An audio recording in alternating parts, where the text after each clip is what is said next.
ଚାଲିଛି ମାସ ଶ୍ରାବଣ। ଆଜି ବନେଇବା ଜହ୍ନିର ଦୁଇ ପ୍ରକାର ନୂଆ ବ୍ୟଞ୍ଜନ, ଯାହାକି ବିନା ପିଆଜ ରସୁଣ ଖାଇକି ତୃପ୍ତ ହେଇଯିବ ମନ। ଦର୍ଶକ ବନ୍ଧୁ ସମସ୍ତଙ୍କୁ ପ୍ରଣାମ। ମା ଗେଲୁ ପାକଶାଳାକୁ ଆପଣମାନଙ୍କୁ ବହୁତ ବହୁତ ସ୍ୱାଗତ। ଆଜି ଆମେ ଜହ୍ନିରେ ଦୁଇ ପ୍ରକାରର ନୂଆ ବ୍ୟଞ୍ଜନ ପ୍ରସ୍ତୁତ କରିବା, ପୁରାପୁରି ନୂଆ ଆଉ ବିନା ପିଆଜ ରସୁଣରେ ଭାରି ସୁଆଦିଆ। ଆପଣମାନେ ରୁଟି ଭାତ ସବୁଥିରେ ଖାଇପାରିବେ। ତେବେ ଆସନ୍ତୁ ଆଜିର ପ୍ରସ୍ତୁତି ଆରମ୍ଭ କରିବା। ଆମେ ଏଠି ଜହ୍ନି ନେଇଛୁ। ଜହ୍ନିକୁ ପ୍ରଥମେ କ'ଣ କରିବା ନା ଭଲ ଭାବରେ ଧୋଇଦେବା, ତାପରେ ଜହ୍ନିର ଚୋପାକୁ ଛଡ଼େଇଦେବା। ଦେଖନ୍ତୁ ଆଉ ଜହ୍ନିକୁ କେମିତି କାଟିବେ ଦେଖନ୍ତୁ। ଗୋଟା ଜହ୍ନିକୁ ଆମେ ଟିକେ ବଡ଼ ବଡ଼ ଆକାର କରିକି ଖଣ୍ଡ ଖଣ୍ଡ କରିକି କାଟିବା। ଦେଖନ୍ତୁ ଏମିତି ଆମେ କାଟିବା। ଜହ୍ନିକୁ ଏମିତି ଗୋଟା ବଡ଼ ବଡ଼ ଖଣ୍ଡ କରିକି କାଟି ସାରିବା ପରେ ଆମେ କ'ଣ କରିବା ନା ପ୍ରତି ଖଣ୍ଡକୁ ଦୁଇ ଫାଳ କରିଦେବା। ଦେଖନ୍ତୁ ଏମିତି ଦୁଇ ଫାଳ କରିସାରିବା ପରେ ଆମେ ପ୍ରତି ଫାଳକୁ କେମିତି କାଟିବା ଦେଖନ୍ତୁ। ଏମିତି ଆପଣମାନେ ପୁରା ପତଳା ପତଳା କରିକି କାଟିବେ, ଯେମିତିକି ଗୋଟେ ପଟ ପୁରା ଲାଗିକି ରହିବ ଆଉ ଗୋଟେ ପଟ ପୁରା ପତଳା ପତଳା କରିକି ଏମିତି କାଟିବେ। ଦେଖନ୍ତୁ ଯେମିତି ଦେଖୁଛନ୍ତି ସେମିତି ଆପଣମାନେ କାଟିବେ।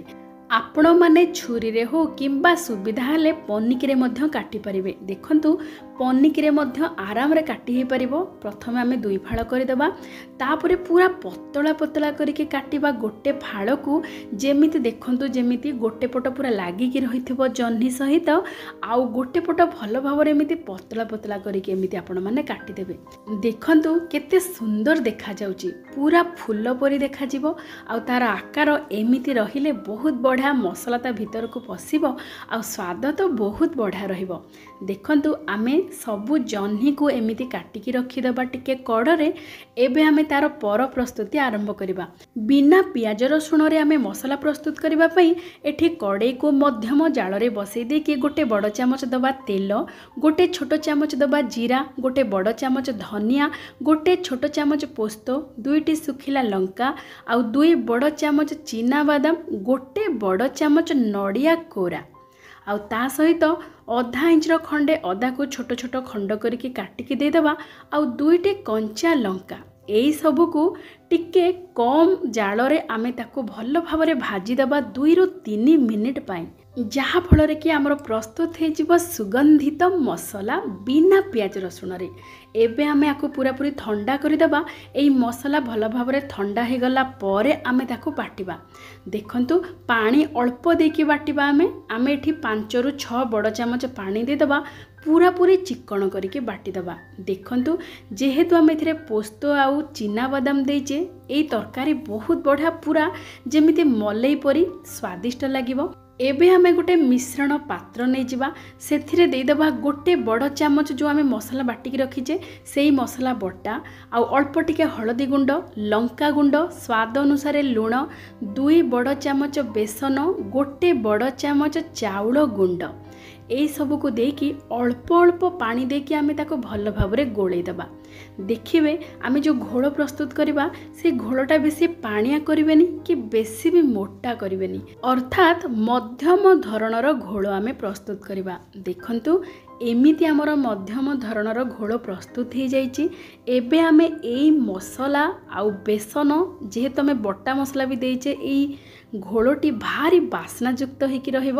ଆଉ ତା ଭିତରେ ଆମେ ବୁଡ଼େଇ ଦେବା ଯେଉଁ ଜହ୍ନିକୁ ଆମେ ଫୁଲ ପରି କାଟିକି ରଖିଥିଲେ, ପୁରା ଭଲ ଭାବରେ ବୁଡ଼େଇ ଦେବା, ଯେମିତିକି ଜହ୍ନିର ପୁରା ଭିତରେ ଯେଉଁ ଫୁଲର ପାଖୁଡ଼ା ଭିତରେ ପୁରା ପଶିକି ରହିବ ଏଇ ବେସନର ମସଲା। ତାପରେ ଆମେ ପୁରାପୁରି ମଧ୍ୟମ ଜାଳ କରିକି ତାୱାକୁ ଗରମ କରିଦେବା। 1 ରୁ 2 ବଡ଼ ଚାମଚ ଦେଇଦେବା ତେଲ, ଆପଣମାନେ ଚାହିଁଲେ ଦେଶୀ ଘିଅରେ ମଧ୍ୟ କରିପାରିବେ। ତାପରେ ଆମେ ଏଇ ଜହ୍ନିକୁ ଭଲ ଭାବରେ ଗୋଟେ ପଟକୁ ବାଦାମୀ ରଙ୍ଗ ହେବା ପର୍ଯ୍ୟନ୍ତ ଟିକେ ସେକିଦେବା। ମାତ୍ର 2 ରୁ 3 ମିନିଟ୍ ଭିତରେ ପ୍ରସ୍ତୁତ ହେଇଯିବ। ତାପରେ ଆମେ କ'ଣ କରିବା ନା ଓଲଟେଇ ଦେବା। ସେମିତି ଆର ପଟଟି ମଧ୍ୟ ବାଦାମୀ ରଙ୍ଗ ହେବା ପର୍ଯ୍ୟନ୍ତ ଆଉ 2 ମିନିଟ୍ ପାଇଁ ମଧ୍ୟମ ଜାଳରେ ଭାଜିଦେବା। ଦେଖନ୍ତୁ ଏବେ ଦୁଇ ପଟ ଭଲ ଭାବରେ ବାଦାମୀ ରଙ୍ଗ ହେଇଯାଇଛି ଆଉ ପୁରାପୁରି ମୁସମୁସିଆ ହେଇଯାଇଛି। ଯେହେତୁ ଆମେ ଏଥିରେ ଚାଉଳ ଗୁଣ୍ଡ ଦେଇଛେ, ତାର ସ୍ୱାଦ ବହୁତ ବଢ଼ିଆ ରହିବ ଆଉ ପୁରା ମୁସମୁସିଆ ହେଇକି ରହିବ। ଆମର ପ୍ରଥମ ବ୍ୟଞ୍ଜନ ଜହ୍ନିର ଏଇ ଭଜାକୁ ଆପଣମାନେ ଗରମ ଭାତ ସହିତ ଖାଇପାରିବେ, ବହୁତ ବଢ଼ିଆ ସ୍ୱାଦିଷ୍ଟ ଲାଗିବ। किंतु आमे द्वितीय व्यंजन को एबे जिबा जहाँकि आमे जह्नी रे गोटे बहुत बड़ा मसला प्रस्तुत करवा बा तरकारीटे प्रस्तुत करवा। सेथिपई आमे कड़े को बसई दबा कम जाल रे गोटे बड़ चामच देदेबा तेल आउ जाल पूरा कम करके रखिबे। तापरे गोटे छोट चामच लंका गुंड अधा छोट चामच हळदी गुंड देके मिसई देबे। तापर आमे जो मसला को बाटिकी रखिथिले चिना बादाम नड़िया जीरा धनिया अदा सेई बटा को एठी देदेबा। तापरे आमे ताकू भल भाव मिसई देबा। आउ ध्यान रखिबे जेतेबेले लंका गुंड और हळदी गुंड पकेबे तेल रे प्रथमरु जाल पूरा पूरी कम जाल करके रखिबे जहा फल कि लंका गुंड और हळदी गुंड पोड़ी जीवनी। एबे हमर मसला भल भाव कषि हो गलानी। आमे स्वाद अनुसार दे देबा लूण और अल्प टिके दबा पानी। आमे ए पानी रे तरकारी प्रस्तुत करवानी बा झोड़ प्रस्तुत करवानी। आमे अल्प टिके खाली पानी दबा ए मसला को फुटेवा पई। मसला टिके भल भाव फुटी गले बा भल भाव कषि हो गला परे आमे एठी दबा क्षीर। कहीं ना आमे आजिर तरकारी पूरा बहुत बड़ा स्वादिष्ट करके प्रस्तुत करवा। सेथिपई आमे पानी न देके तार झोड़ को ए क्षीर रे प्रस्तुत करवा जार कि स्वाद आ बास्ना बहुत बढ़िया रहिबो। क्षीर दे सारिबा परे ताको भल भाव फुटई दबा। झोल भल भाव फुटी गला परे आमे जो जह्नी को भाजिकी रखिथिले से जह्नी सब को एठी दे दबा। जेहेतु जह्नी भल भाव भाजी हो जाइछि आ भितर भल भाव सिझी जाइछि आको बेसी समय आमे झोड़े रखिबानी। आउ तार जो कुरकुरिया बा मुसमुसियाटा एमिति रहिबो। टिके झोड़े मात्र 2 मिनिट पई बुड़ेकी एमिति रखिदबा मध्यम आंचरे। तापरे देखिबे जह्नीर पूरा जो फूल पाखुड़ा परि आमे करिछि ता भितर को एई रस बा हमर झोड़ पूरा पसिजिवो आ बहुत बड़ा स्वादिष्ट रहिबो। एबे देखंतु आमर झोड़ टिके लटपट होइकी रहिबो। बेसी पानिया झोड़ करबानी। एमिति लटपट करिके आमे जह्नीर मसला को प्रस्तुत करि देइचु। आ अल्प टिके दे देबा चीनी आहुरी बढ़िया स्वाद बढ़ाई देबो। ता सहित कटा धनिया पत्र किछि।